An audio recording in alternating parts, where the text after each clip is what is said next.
قېرىنداشلار، Şərq Türkistan sürgünü hökuməti televiziyasının xəbərlər proqramısına görüşənlərlə qısmən qarşı alırız. Baş ministerimiz Salih Xudayer əpəndi 14 mart günü CBN kanalının ziyaretini qabul qılıb, Şərq Türkistanның işğal qılınış tarixi, Xitayning irqiy qırğınçılıq yürgüzüş səbəbləri, Amerika başçılıqidagi xalqaradagi dövlət və xalqning Şərq Türkistan üçün nimalarni qilishi kerakligini aytib mundaq dedi. Şərq Türkistan Xitay təcavüzçüləri tərəfindən işğal qılınıb, Şinjan Uyğur Avtonom rayonu deb nom berilgan joy. 1949 yılının ağırkı mezgildə Xitay Sovet İttifaqının yardımı bilan Şərq Türkistanni işğal qılıb, Müstəqil Şərq Türkistan dövlətini aqtırıb taşladı. Şərq Türkistan Cumhuriyetining prezident, Tashqi ishlar ministri, hərbiy əməldarlarını öz ichiga olgan 30 nəfərdən ortiq yuqori dərəcəlik əməldarları gerçi Sovet İttifaqı tərəfindən qaslab öldürülgan bolsa-mu, Sovet buni aeroplan qazasida vafot bo'ldi deb turib oldi. Xitoy Şərq Türkistanni ishg'ol qilgandan keyin hökumət əməldarları boshqa davlatlarga qochib, Bəxtga qarşı Sovet İttifaqıga sığındı. Sovet İttifaqı sahibxonlik qilishni xohlamay Şərq Türkistan sürgünü hökumətinin qurilishiga ruxsat qilmadi. Necha 10 yillardan beri biz Şərq Türkistan sürgünü hökumetini qayta qurishga tirishdik. 1992 yılı Sovet İttifaqı tarqalgandan keyin biz İstanbulda Şərq Türkistan Milliy Məclisini açdik. 1998 yılı Türkiye Xitayning besimi bilan sahibxonlik qilmaydiganligini bildirdi. Rəhbərlərimiz sürgündə hökumətni qayerdə qurishni haqida o'ylanib tekshirish natijasida hökumətni Amerikada qurishni to'g'ri topdi. 2004 yılı Şərq Türkistan sürgündə hökuməti Amerikaning Washington shahrida qurildi. Sürgündə hökumətning vazifasi davlat siyosati, askari ishg'ol qilingan ahvol ostida shu territoriyaning, zaminning egalari bo'lgan xalqni yetaklab, Xitoyning ishg'oliyatiga qarshi turdi. Chet el hökumətlərinin qo'llashini qo'lga keltirib, bu ishning ichiga elib kirdi. Amerika başlıq dünyadagi 8 davlat hökumətləri və hökumət organlarının Xitayning Şərq Türkistandagi Uyğur və başqa Türkiy xalqlarga yurgizayotgan qattiq bostirishni irqiy qirg'inchilik deb e'tirof qilgan ahvol ostida Xalqaro Olimpik komitetining 2022 yillik Olimpik tantaribiya musobaqasining Beyjingda o'tkazilishini qaror qilishi Xitoyni tahqirlaganligidan iborat bo'lib, bu bir nomussizlikdir. Hamma odam Xitoyning Şərq Türkistandagi Uyğur və başqa Türkiy xalqlarini qalayimqon tutqun qilib, keng ko'lamda bostirayotganligini biladi. Bu xuddi Gitlerning 1940 yildagi irqiy qirg'inchilik tantaribiya musobaqasiga sahibxonlik qilganligiga o'xshaydi. Xalqaro Olimpik komitetiga Olimpik musobaqasini boshqa yerga yo'tkazish uchun, davlatlarning irqiy qirg'inchiligini to'nib yetish uchun besim ishlatgandimi, Olimpik tantaribiya musobaqasini diplomatik bo'yga qilgan taqdirdami yanada yetarsiz. Irqiy qirg'inchilik musobaqasi oxirlashgan bo'lsa-mu, irqiy qirg'inchilik Şərq Türkistonda davom qilmoqda. Xitoy Birlashgan Davlatlar Tashkilotining inson haqlari boshlig'i Mishel Bacheletning Şərq Türkistonda tekshirish olib bormaslik sharti bilan Şərq Türkistonni do'stona ziyorat qilishiga yo'l qo'yganligini e'lon qildi. Mishel Bacheletning bu ziyarati 1944 yili Qizil Kirist jamiyatining Gitler 33 ming yahudiyni o'ldirgan Chexoslovakiyani ziyorat qilgan bilan o'xshash bo'lib, Mishel Bacheletning ziyarati Xitoyni irqiy qirg'inchilik yurgizish jinoyatidan tanib olish, o'zini oqlash tashviqoti bilan ta'minlaydi. Dunyodagi har qanday hukumat yoki ko'p sondagi hukumatlar bu masalani Birlashgan Davlatlar Tashkiloti irqiy qirg'inchiligining oldini olish va jazolash nizomnomasi bo'yicha Birlashgan Davlatlar Tashkilotining Xitoyning jinoyatini jazolashni talab qilishi lozim. Buni Amerika qila oladi. Yana bir usul Şərq Türkistan sürgünü hökuməti və Şərq Türkistan Milliy Uyg'unish Tashkiloti 2020 yılı 7 ayda Xitoy tajovuzchilari ustidan Xalqaro jinoiy ishlar sud mahkamasiga arz sungan bo'lib, dalil isbotlar yig'ilib Xalqaro jinoiy ishlar sud mahkamasining tekshirishiga topshirildi. Dunyodagi barliq hukumat va tashkilotlar Xalqaro jinoiy ishlar sud mahkamasini Xitoyning jinoyatini tekshirishga chaqiriq qilishi kerak. Şərq Türkistan Uyğur və başqa Türkiy xalqlarining zamini, Xitoyning territoriyasi emas. Xitoy Şərq Türkistonni ishg'ol qilib, mustamlika ma'noda keladigan yangi chegara, ya'ni Şinjan degan nomni berdi. U Xitoyning bir parchasi emas. Texmi atrofliq tushuntirilgan bo'lsak, Şərq Türkistanning yer ko'lami 1,828,418 kvadrat kilometr keladigan bo'lib, Texas shtatining 2,5 hassasiga barobar. Xitoyning yer maydonining 5dan 1ini egallaydi. Oltin, neft, tabiiy gaz qatorliq mo'l yer osti tabiiy boylik zapasiga ega.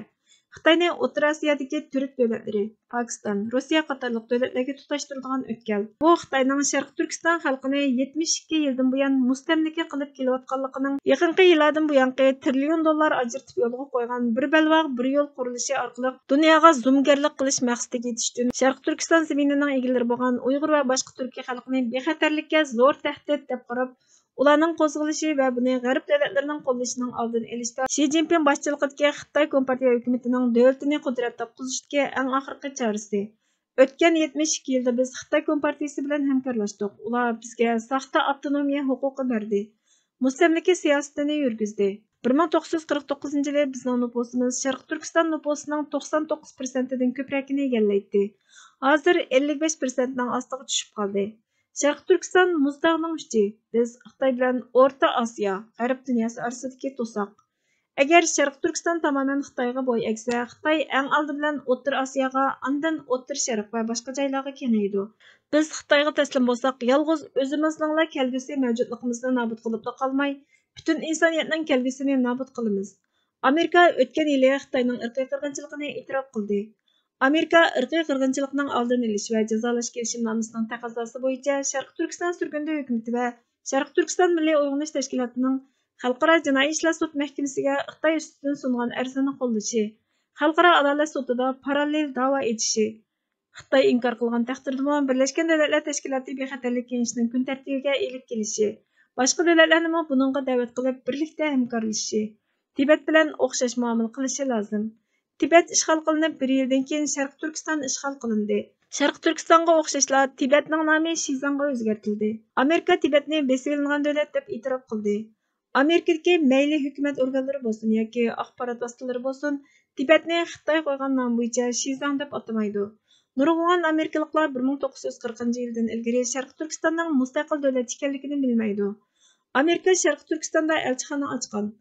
Tarixiy xaritalarni ochib qaraydigan bo'lsak, rasmiy hukumatlar xaritaga Sharq Turkistonning ismini tushirgan. Amerika hukumati buningga asosan Sharq Turkistonni besilingan davlat deb e'tirof qilishi, imkon qadar xalqaro qonunlarning ro'yiga asosan Sharq Turkistonning mustaqilligini asliga keltirishga yordam qilishi lozim. Dаңlıq shaxslar va korxonalarning sukut qilishi Xitoyni jasoratlantirib qolmay yana dunyoning boshqa joylaridagi Xitoyga o'xshash hokimiyatlarning zulm qilishiga yo'l ochadi. Shunga har kim sukut qilmasligi lozim. Biz insonlarning Google orqali Sharq Turkiston xalqi duch kelgan zulm va buning sababini Xitoyning maydonidan turib emas, Uyg'urlarning maydonida turib tadqiq qilishini, tor bekitimizni ziyorat qilishini, Twitter, Facebook qatorliq ijtimoiy taratquv vositalari orqali Sharq Turkiston surgundi hukumati va Sharq Turkiston milliy uyg'unish tashkilotiga ergishishini umid qilamiz dedi. Faith Wire gazetining 14 mart kuni siyosatchilar Xitoyning Uyg'urlarga qarata yurgizayotgan irqiy qirg'inchilikka nisbatan sukutning davom qilishining eng chong xatar ekanligini oshkorladi degan temada e'lon qilgan xabarda mundaq deyildi.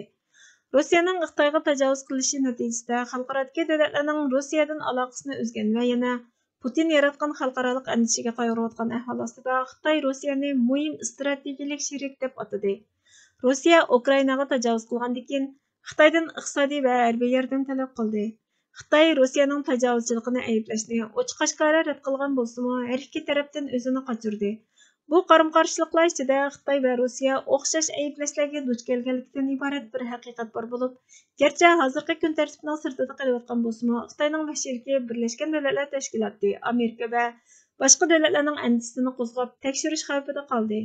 Garchi Rossiya keltirib chiqargan urush qalayimqonchiligi, o'lim, ko'chish ahvollari axborot vositalarida muqimlashayotgan bo'lsa-mu, bir necha hafta ilgari Xitoyning Uyg'urlarga qarata yurgizayotgan irqiy qirg'inchilikka nisbatan Olimpik tantariya musobaqasining oldi keynida hatto uzundan buyon xalqaro ayblashni asos mazmun qilgan salbiy xabarlar matbuotlarni qopladi.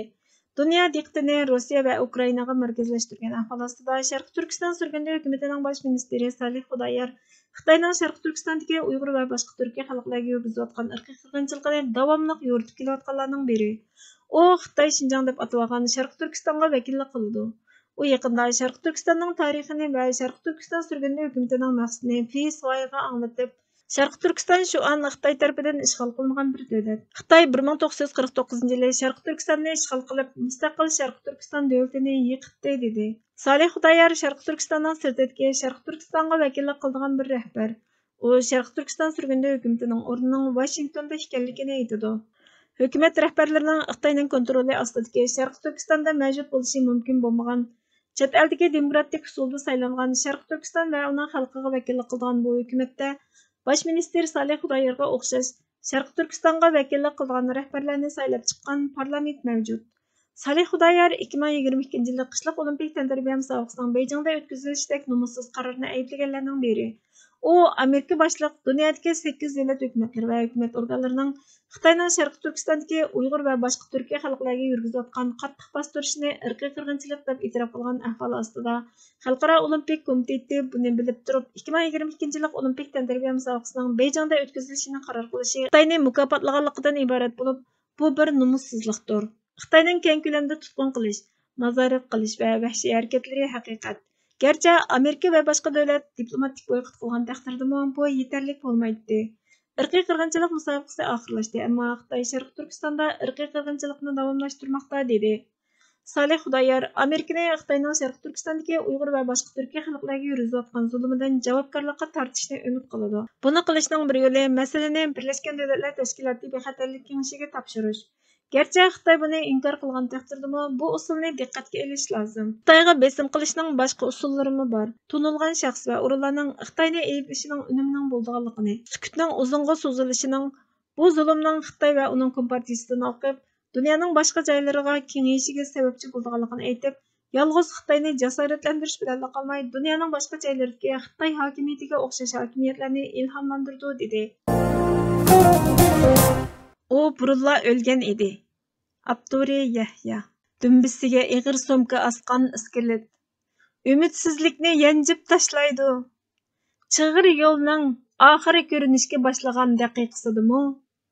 U yana bir qatra o'lim uchun mazmut mangadi. Uningda ikkilanish yo'q, qo'rqishmi yo'q. Chunki u biladi, o'lgan odam qayta o'lolmaydi. Qum dövisidan aranlı chiqib turgan qora yog'ochning atrofida chivinlar gijildaydi. Qum donchillari to'g'roqlarni yalmab bo'lgan zulmatlik kechada ne chiroyli dala, ne güzel o'rmonliq, ne güzel qizning nozlanishi, ne güzel qaymoq turishlar va yoki mudhish o'lim uni to'solmaydi. U Tangriga yelinmaydi. Çünkü Tanrı onunla hemmini bergen. Hem Tanrı'dan zarlanmaydı. Çünkü Tanrı kanna kan bilen yuvishning eng ta'sirli gayesini Musa'nın qo'li bilan Kurming balalarning o'limi bilan mas'ul qilgan. Onunla nima qilishini deb bo'lgan. Shuni u biladi. Tashqi yalvorishlar bema'ni. Rezillikning hijiyishini faqat o'limni par qila oladi. U kelyotdi. U burundilla kelayotgan edi. U o'lyotdi. U burunla o'lgan edi. Hurmatli ko'ruvchilar, xabarlarimizdan ko'ngilinglar uchun ko'p rahmat. Kelar qatimki programmamizda ko'rishguncha Allohga omonat bo'laysizlar.